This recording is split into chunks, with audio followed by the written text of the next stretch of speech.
আসসালামু আলাইকুম রহমতুল্লাহ। ঈদ মোবারক, ঈদ মোবারক, ঈদ মোবারক।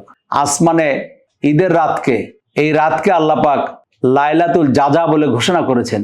অর্থাৎ রমজানের যখন শেষ হয়ে যায় তখন ঈদের রাত, আমাদের দেশে চাঁদ রাত বলে, এই রাতকে আল্লাহ পাক আসমানে লাইলাতুল জাজা বলে ঘোষণা করেছেন, অর্থাৎ পুরস্কারের রাত্রি।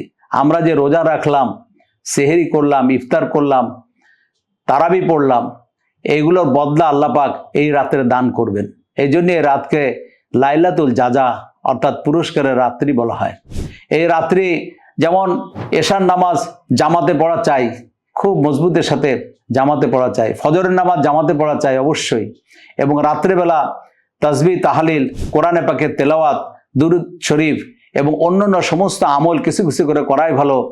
যে দুইটা রাত আছে দুই ঈদের, এই দুইটা রাত যদি কেউ জাগতে পারে অনেক পুণ্য সে হাসিল করে ফেলবে।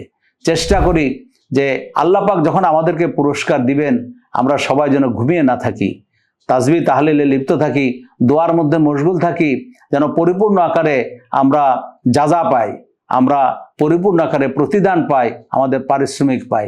এবং আল্লাহ পাক আমাদের সবাইকে এই পারিশ্রমিক নেয়ার, এই জাজা নেয়ার তৌফিক দান করুন। আসসালামু আলাইকুম রহমতুল্লাহ ওয়া বারাকাতুহু।